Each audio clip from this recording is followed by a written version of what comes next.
Assalamualaikum warahmatullahi wabarakatuh. Selamat pagi anak-anak. Gimana kabarnya hari ini? Semoga tetap sehat dan tetap semangat dalam belajar. Ya, walaupun kita masih online seperti ini, tanpa mengurangi rasa semangat kita dalam belajar. Ya, oke anak-anak, pada pagi hari ini kita akan belajar tematik tema 1, subtema 2, masih melanjutkan materi yang kemarin ya. Kemarin kita sudah belajar tentang rangka ya, rangka dan bagian-bagiannya. Baik, pada pagi hari ini kita akan belajar tentang cover ya, cover buku ya, cover buku. Di sini sudah Bu Ita cover yang terdapat pada gambar cerita ya. Seperti apakah itu? Nah, ini contohnya di sini adalah cover buku yang sudah kalian dapatkan ya, pulpena buku kalian ya. Nih seperti ini buku pulpena yang sudah kalian punya di rumah, covernya ya, menarik tentunya. Baik, langsung saja kita ke materi. Pada hari ini kita akan bahas tentang cover ya. Cover adalah bagian terluar ya, bagian terluar dari sebuah buku yang terdiri atas 3 sisi, yaitu sisi depan. Di sini ada sisi depan ya, sisi depan, sisi belakang, dan sisi punggung. Punggungnya di sini ya. Di sini sisi punggungnya. Oke. Unsur-unsur cover. Oke, yang pertama ada jenis huruf pada judul menarik. Jadi judulnya itu menarik, hurufnya besar-besar biasanya ya, menarik, dibuat indah ya. Kemudian kalimat penjelas judul singkat dan mudah dipahami. Kalimat penjelas judul singkat dan mudah dipahami. Kemudian ada nama penulisnya, ada identitas penerbit, gambar menarik dan sesuai dengan isi. Sinopsis isi buku pada cover belakang. Ya, ada sinopsisnya. Sinopsis itu apa sih? Rangkuman, ya. Ringkasan bukunya itu terdapat di bagian belakang sedikit ya, tentang apa saja sih itu bukunya, di dalamnya ada apa saja gitu ya. Kemudian ada identitas buku pada punggung ya, punggung bagian belakang. Baik, kita perhatikan contoh cover yang sudah Bu Ita berikan di sini, seperti yang ada di buku kalian. Jika memang kurang jelas, nanti kalian bisa buka bukunya ya, di halaman 33 itu ada bukunya, ada contohnya di situ. Yang pertama di sini ada identitas buku pada punggung buku. Bagian tengahnya di sini ya, ada punggung. Ini sebenarnya bagian-bagian dulu ya. Ini bagian belakang, bagian punggung, dan ini bagian depan. Oke, kemudian ada apa saja? Ada identitas buku pada punggung buku di sini. Kemudian ada nama penulis. Ini penulisnya di sini ada Irene MJA DKK ya, penulisnya. Kemudian ada kalimat penjelas. Kalimat penjelas di sini, penjelas judulnya. Ini kan judulnya Bupena. Judul buku di sini ya, Bupena, ditulis besar, menarik ya. Kemudian ini kalimat penjelasnya, buku penilaian. Ini di sini merupakan buku penilaian ya. Kemudian ada gambar. Gambarnya di sini. Kemudian di sini ini ada identitas penerbit. Penerbitnya yang menerbitkan adalah di sini PT Erlangga. Erlangga ya, penerbit Erlangga di sini. Kemudian ada nama penerbitnya.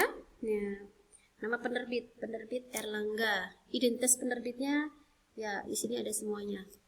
Oke, jelas ya. Di sini adalah identitas buku pada contoh cover buku.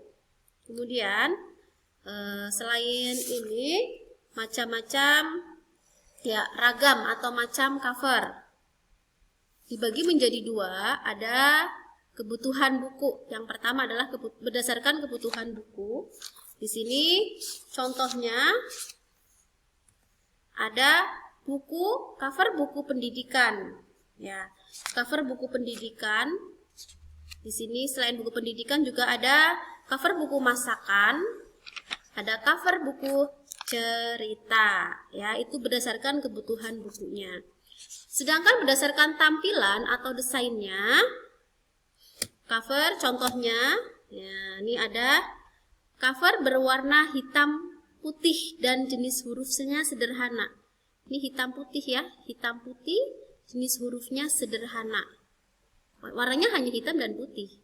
Dan sini adalah cover penuh warna dan gambar. Cerita Rakyat Nusantara ini di sini kalau cover aslinya, buku aslinya itu warnanya jelas ya, gambarnya jelas berwarna-warni seperti itu. Selanjutnya, ya, dari setelah kita belajar cover, kita akan mempelajari tentang karakteristik geografis Indonesia dalam peta. Peta apa sih peta? Apa yang kalian ketahui tentang peta? Ya, peta adalah gambaran seluruh atau sebagian permukaan bumi. Gambaran seluruh atau sebagian dari permukaan bumi. Jadi permukaan bumi itu digambar, ya. Nah, disitulah yang disebut peta. Oke, sudah pernah melihat kan ya? Di sekolah juga kita sering Bu Guru di kelas 4 waktu itu ada ya peta besar di dinding kalian ya, di sebelah timur itu ada tuh peta Indonesia gitu ya. Ya, itu namanya peta. Kemudian peta itu nih peta. Nih, gambaran umum permukaan bumi di sini digambarkan di sini ya. Peta itu di sini peta dibedakan menjadi dua, yaitu ada peta umum. Peta umum yang pertama, peta itu peta yang menggambarkan suatu daerah secara umum. Peta yang menggambarkan suatu daerah secara umum. Jadi daerah itu digambarkan di dalam sebuah peta. Nah, ya. Kemudian yang kedua adalah peta khusus. Peta khusus yaitu peta yang menggambarkan, ini peta khusus ya, menggambarkan hal-hal khusus dari suatu daerah yang peta khusus disebut sebagai peta tematik. Jadi di sini misalnya peta persebaran hasil pertanian di Indonesia. Kemudian ada peta ini kan suatu persebaran ini tanaman-tanaman di sini hasilnya apa di setiap daerah, itu namanya peta khusus atau peta tematik. Oke. Nah, Indonesia itu memiliki beberapa, karena luas ya Indonesia ya, memiliki beberapa flora dan fauna ya. Yaitu dibedakan flora itu apa sih flora? Flora yaitu semua jenis tumbuh-tumbuhan yang ada di dunia. Atau dengan kata lain, flora merupakan dunia tumbuh-tumbuhan. Jadi di Indonesia itu memiliki beraneka ragam tumbuh-tumbuhan ya. Untuk lebih jelasnya nanti ada apa saja sih itu tumbuh-tumbuhannya ada di situ.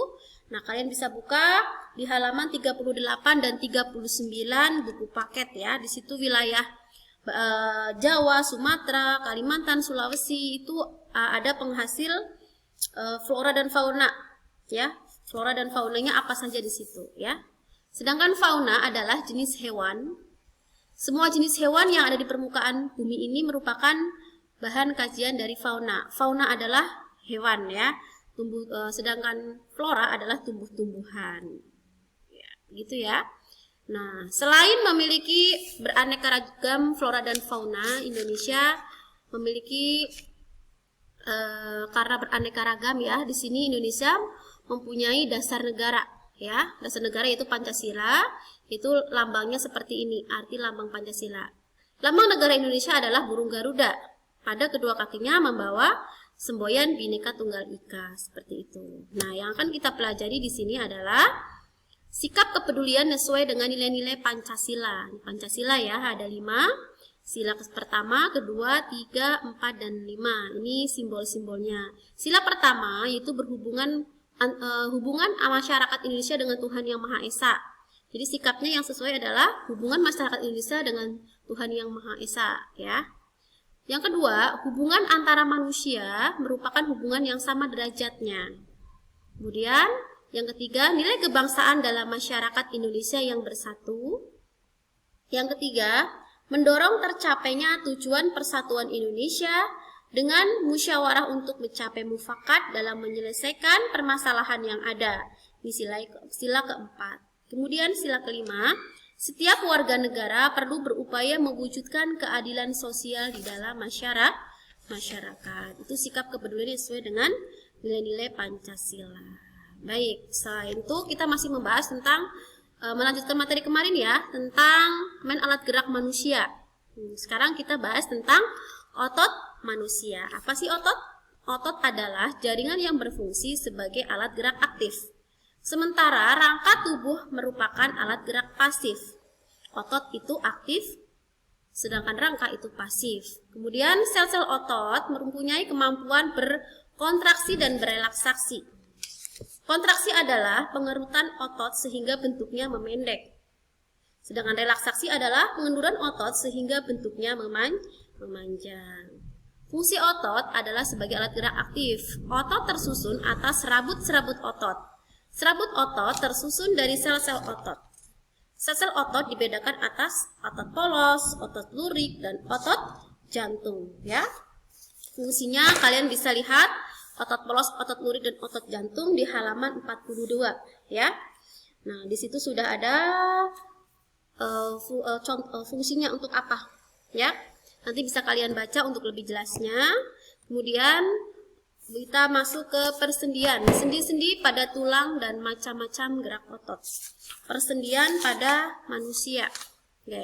Di sini ada yang pertama adalah sendi putar. Sendi putar di sini contohnya adalah pertemuan tulang leher dan tulang tengkorak. Sendi ini dapat digerakkan memutar-mutar ya kepala kita. Nih, namanya sendi putar. Kemudian ada sendi peluru. Sendi peluru adalah tempat pertemuan tulang ya, tempat pertemuan tulang berbentuk bola dan tulang dan berbentuk mangkuk. Sendi ini dapat bergerak ke semua arah, seperti antara tulang punggung dan tulang paha di sini ya, di sendi peluru. Kemudian ada sendi engsel. Contohnya adalah pertemuan tulang lengan atas dan tulang hasta. Ya, tulang lengan atas dan lengan hasta. Sendi ini hanya dapat digerakkan satu arah saja. Ini hanya satu arah. Kemudian sendi geser. Sendi geser di sini terdapat di antara tulang-tulang pergelangan kaki. Gerakan sendi ini terbatas, yaitu hanya sekedar menggeser.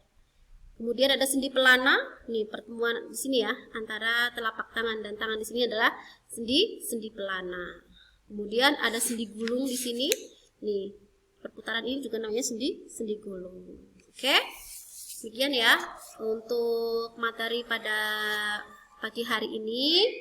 Semoga bermanfaat. Nanti kalian bisa baca-baca lagi buku yang sudah ada di buku pena di subtema kedua. Mungkin subtema kedua Bu Ita cukupkan ya. Nanti kalian juga bisa melihat lagi, memutar lagi video pembelajaran yang sudah Bu Ita berikan, seperti itu. Mungkin cukup sekian dari Bu Ita. Apabila banyak kekurangannya mohon dimaafkan, gitu ya. Oke, Bu Ita akhiri. Terima kasih dan selamat belajar. Oke, Bu Ita akhiri. Assalamualaikum warahmatullahi wabarakatuh.